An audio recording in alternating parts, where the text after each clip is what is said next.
नमोस्तु रामाय सलक्ष्मणाय देव्यै च तस्यै जनकात्मजायै वादतोषितविश्वेशं धर्ममार्गप्रवर्तकं वन्दे श्रीहरिहरानन्दं करपात्रं जगद्गुरुम्। के विचारकों की विजय के रूप में न्यूयॉर्क टाइम्स ने तो ये हेडिंग ही बनाई थी, बंगाल की जो विजय है ये हिंदू राष्ट्रवादियों की विजय बंगाल में, ऐसा। तो अब भारत का ही नहीं अभी तो विश्व स्तर का जो मीडिया है वो विश्व स्तर का मीडिया भी भारत में चलने वाला जो अभियान है उसको हिंदू राष्ट्र केंद्रित अभियान के रूप में देख रहा है। हिंदू राष्ट्र का नाम जो लोग नहीं भी ले रहे हैं उनके, लेकिन कल भी हमने भगवत पाद की मंगलमयी उपस्थिति में इस विषय को यहाँ निवेदित किया था। 5 चरणों में आज इस राष्ट्रोत्कर्ष दिवस के पवित्र अवसर पर आप सब लोग और तकनीक के माध्यम से जो लोग विश्व स्तर पर श्रवण करेंगे उन सब लोगों को इस बात में ध्यान केंद्रित करने की आज नितांत आवश्यकता है कि ये जो राष्ट्रोत्कर्ष शब्द है, किसी भी राष्ट्र का उत्कर्ष तब तक नहीं हो सकता जब तक आधुनिक वैकल्पिकी व्यवस्थाओं को तिलांजलि दे करके और हमारे वैदिक वाङ्मय के द्वारा, श्रुति स्मृति पुराण आगम के द्वारा हमारा जो समग्र वैदिक वाङ्मय है, हमारे वेद में शिक्षा की व्यवस्था कैसी होनी चाहिए, रक्षा की व्यवस्था कैसी होनी चाहिए, अर्थ के संचय की, संग्रह की और उसके नियोजन की, उपभोग की व्यवस्थाएं कैसी होना चाहिए, काम की व्यवस्था, विवाह की व्यवस्था, यातायात की व्यवस्था, संचार की व्यवस्था, सेवा के प्रकल्प कैसे होने चाहिए, लघु उद्योग और कुटीर उद्योग, ये तो इतना बड़ा विषय है अर्थ को लेकर के। लघु उद्योग और कुटीर उद्योग, अभी दुनिया भर में चलने वाले जितने युद्ध हैं उन सभी युद्धों के मूल में अर्थ है और रेयर मिनरल्स, वो सब अर्थ कोटि प्रविष्ट है। ये सब भूमि से निकलने वाले जो पदार्थ हैं ये सब आर्थिक संपदा के अंतर्गत आते हैं। और अभी दुनिया में चलने वाले जितने बड़े संघर्ष हैं उन सभी संघर्षों के मूल में अर्थ है, आर्थिक युद्ध है। आर्थिक युद्ध ही शस्त्र के युद्ध के रूप में आज हम लोगों को दिखाई देता है। राजनैतिक वर्चस्व की बात हो, राजनैतिक वर्चस्व का आधार भी आज के वर्तमान समय में आर्थिक वर्चस्व बन गया है। जिसके पास आर्थिक वर्चस्व है वही डिफेंस की दृष्टि से अपने रिसर्च को प्रमोट करके डिफेंस की दृष्टि से अपना वर्चस्व बना सकता है, राजनैतिक दृष्टि से अपना वर्चस्व बना सकता है, सामाजिक दृष्टि से अपना वर्चस्व आज के समय में वही व्यक्ति बना रहा है जिसके पास आर्थिक वर्चस्व है। ये आधुनिक लोगों का विचार है और इसी प्रकार चलन चल भी रहा है। तो राष्ट्रोत्कर्ष के इस अवसर पर हम लोगों को विचार करने की आवश्यकता है कि लघु उद्योग और कुटीर उद्योग का प्रकल्प वो तो भारत का इतना महान प्रकल्प है जो कैपिटल पूंजी के विकेंद्रीकरण, कैपिटल के डिसेंट्रलाइजेशन की अगर एकमात्र कोई विधा पूरी दुनिया में हो सकती है तो वो आदर्श मॉडल हमारे भारत देश में, हमारे भारत देश की वर्ण व्यवस्था का जो चतुर्थ कॉलम है उसके द्वारा 90% से अधिक देश की आर्थिक व्यवस्था को संभालने का प्रकल्प हमारे वैदिक आचार्यों ने और भगवान वेद ने निश्चित किया। 90% से ज्यादा। और ये अगर आप लघु उद्योग कुटीर उद्योग में मोटी मोटी चीजों को जोड़कर देखेंगे, टेक्सटाइल को देख लीजिए, कपड़े का उद्योग, चमड़े का उद्योग, और जिन्हें ट्राइबल के रूप में आज लोग देख रहे हैं, पूरी हमारी वन्य संपदा, हमारी जितनी वनस्पतियां, औषधियां, कृषि का पूरा विभाग, लोहे के उत्पादन और मिलिंग का प्रोसेस, सर्राफे के बाजार को देख लीजिए, सोने का काम हो, चांदी का काम हो, हीरे का काम हो, चमड़े का काम हो, वस्त्र का काम हो, धातु से संबंधित जितने कार्य हो, औषधियों के उत्पादन वितरण की बात हो, छोटे और बड़े लघु कुटीर उद्योगों की अगर आप लिस्ट बनाएंगे तो देश की 90% जीडीपी जिन विभागों पर निर्भर रहती है, उन सभी विभागों को अर्थ के कैपिटल के डिसेंट्रलाइजेशन का काम हमारी आर्थिक व्यवस्था को सुदृढ़ बनाने वाली वर्णाश्रम व्यवस्था से निश्चित होता था। वर्तमान जो व्यवस्था है, मैं एक उदाहरण के रूप में इसको प्रस्तुत कर रहा हूं। यही राष्ट्रोत्कर्ष दिवस का वास्तविक स्वरूप है। राष्ट्र का उत्कर्ष आखिर होगा कैसे? पाश्चात्य लोगों का अंधानुकरण करने से। यहाँ बहुत से विचारक लोग बैठे हैं, उस पर ध्यान केंद्रित करने की आवश्यकता है। विदेशी कंपनी और विदेशी मॉडल को प्रमोट करके हम जो भारत में अभी आर्थिक विकास देख रहे हैं, अगर आप पूरा साल निकाल लेंगे तो एक ही बात ध्यान में आएगी, जैसे खेत में फर्टिलाइजर डाल करके और अधिक फसल पैदा की जाती है, 1, 2, 4 फसल के बाद में, उसके बाद में उसको भूमि बंजर हो जाती है। ठीक इसी प्रकार वर्तमान समय में विदेशी शक्तियों को अधिक से अधिक अपने भूमि में आश्रय दे करके, कच्चा माल हमारा, रिसोर्स हमारे, श्रम हमारा, मार्केट भी हम ही हैं, और उस प्रोडक्शन का पूरा फायदा लेने वाले जो विदेशी लोग हैं। और इसमें जो अनएम्प्लॉयमेंट की समस्या दबी हुई दिखाई दे रही है, पहले हल्ला होता था चुनाव के समय में, बेरोजगारी है। विदेशी और प्राइवेट कंपनियों की प्रचुरता के कारण ये आवाज आज देश में दबी हुई तो दिखाई देती है। कुछ प्रांत भारत के ऐसे हैं, विशेषकर नंबर 1 पर बिहार, कुछ अंश में उत्तर प्रदेश का पूर्वांचल भाग, जहां शासकीय नौकरी का अत्यंत आग्रह युवकों में देखा जाता है, वहां अभी भी यह बात एक मुख्य विषय के रूप में आती है कि युवकों के पास में बेरोजगारी की समस्या है। मध्य भारत में, उत्तर भारत में, राजधानी के निकटवर्ती क्षेत्र दक्षिण भारत में भी निजी कंपनियां, उन्होंने इतनी नौकरियां पैदा की है कि वो अनएम्प्लॉयमेंट की बहुत सी बात इन क्षेत्रों में दब गई है। लेकिन इस बात को ध्यान में रखने की नितांत आवश्यकता है। भारत की बढ़ती हुई जीडीपी को देखते हुए भी इस बात को ध्यान में रखने की आवश्यकता है कि कहीं ये खेत में फर्टिलाइजर डालने के समान ये आर्थिक फर्टिलाइजेशन तो देश में नहीं हो रहा है, जो देश के आर्थिक तंत्र को निकट भविष्य में पूरा बंजर न बना दे। इस पर विचार करने की आवश्यकता है, और आप देखेंगे तो यही मिलेगा।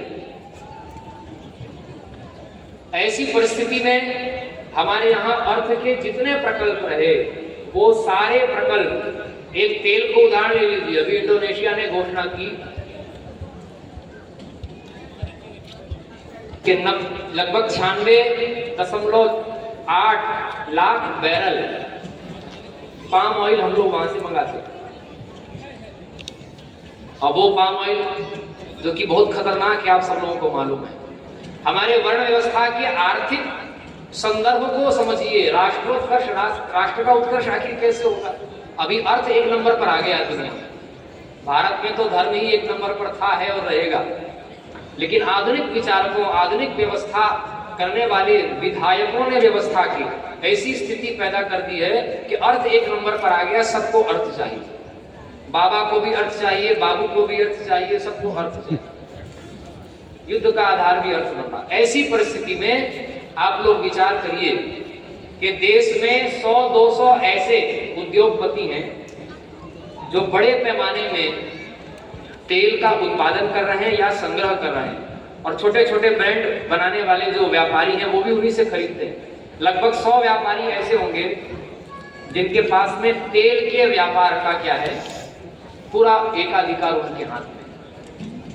और जिस समय मूंगफली का तेल, सरसों का तेल, बादाम का तेल, सोयाबीन का तेल, एरंड का तेल, नारियल का तेल बनाने की व्यवस्था भारत में थी, स्वच्छ शुद्ध तेल भारत में होता था, तो ये 96.8 लाख बैरल, जो कि कुल उपयोग का केवल 40% है, इसका मुनाफा जो लगभग 100-200 उद्योगपति भारत के उठा रहे हैं और पूरे देश को तेल पिला रहे हैं, खिला रहे हैं।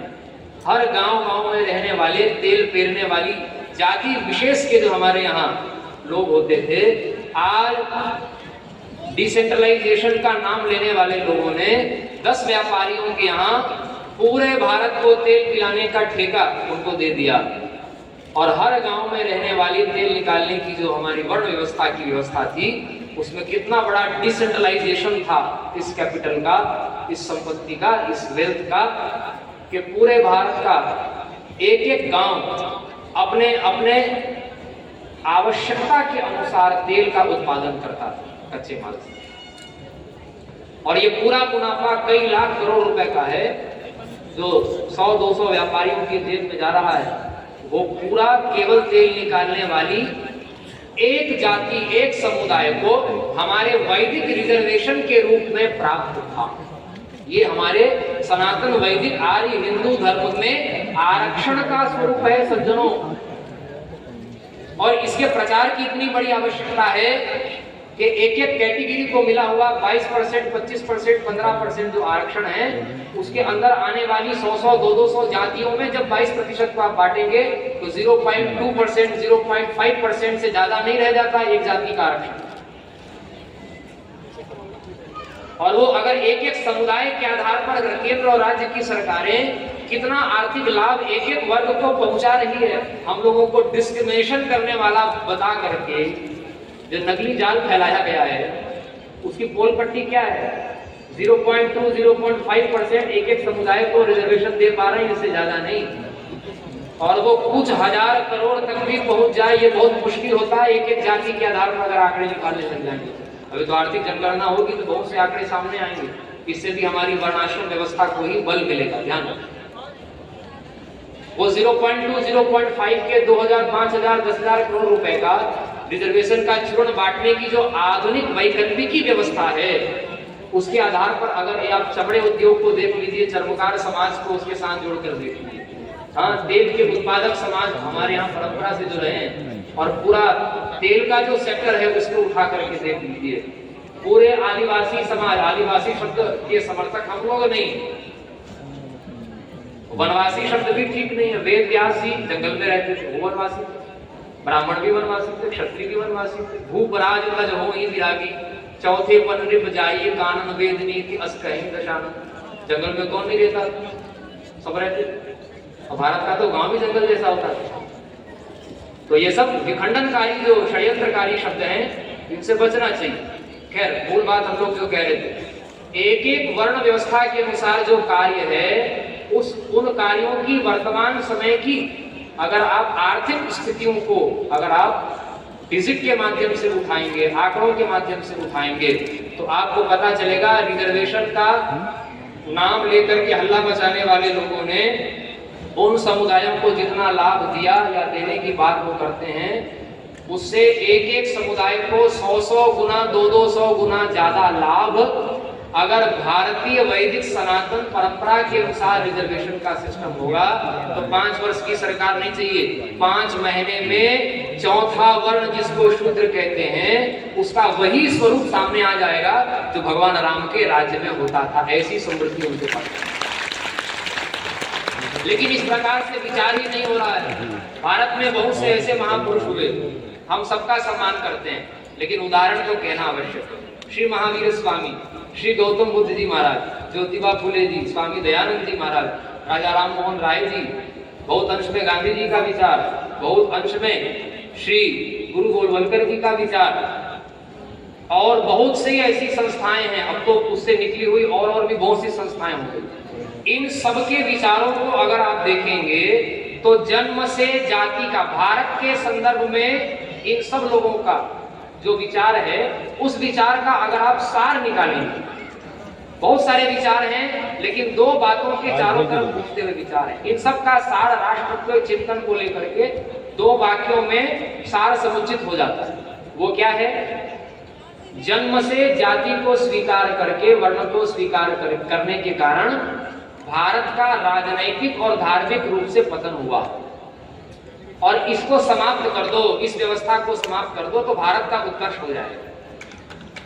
ताली बजाने की बात नहीं, हमारा विचार नहीं, ये हमारा विचार नहीं है, ये वैदिक विचार नहीं है, ये भारतीय विचार नहीं है, ये आयातित विचार है, ये अंतःकरण के अपसंस्कार का परिणाम है। इस 2 वाक्य के चारों तरफ सारी योजनाएं घूमती रहती हैं, लेकिन उद्घोषणा पूर्वक इस बात को कहना आवश्यक है, धर्म को उठा लीजिए, अर्थ को उठा लीजिए, काम को उठा लीजिए, मोक्ष को उठा लीजिए, शिक्षा को उठा लीजिए, रक्षा को उठा लीजिए, यातायात को उठा लीजिए, लघु उद्योग, कुटीर उद्योग को उठा लीजिए, इसको कितने भाग में बांट लीजिए, लेकिन शिक्षा, संस्कृति, रक्षा, अर्थ और सेवा, इन सारे प्रकार के जो प्रकल्प हैं ये भारत में तभी सुदृढ़ थे। और भारत 17वीं शताब्दी के अंत तक अगर दुनिया की सबसे बड़ी जीडीपी होता था तो तभी होता था जब ये वैकल्पिक व्यवस्था भारत में नहीं आई थी। अपने जन्म से वर्ण के अनुसार, जाति के अनुसार जब व्यवस्थाएं देश में चलती थी, भारत दुनिया की सबसे बड़ी जीडीपी होता था, भारत दुनिया का सबसे बड़ा सैन्य बल होता था, भारत दुनिया का सबसे बड़ा ज्ञान बल होता था, भारत दुनिया का सबसे बड़ा श्रम बल होता था। सार क्या है, शोधन क्या है? सत्य, सनातन, वैदिक, आर्य, हिंदू धर्म के अनुरूप वर्ण व्यवस्था जब देश में थी तो भारत दुनिया में हर दृष्टि से मजबूत था। और जब से इसका विरोध, जब से इसमें शिथिलता आई है, तब से भारत का सामाजिक रूप से और राजनीतिक रूप से तिरोभाव आरंभ हुआ है। पतन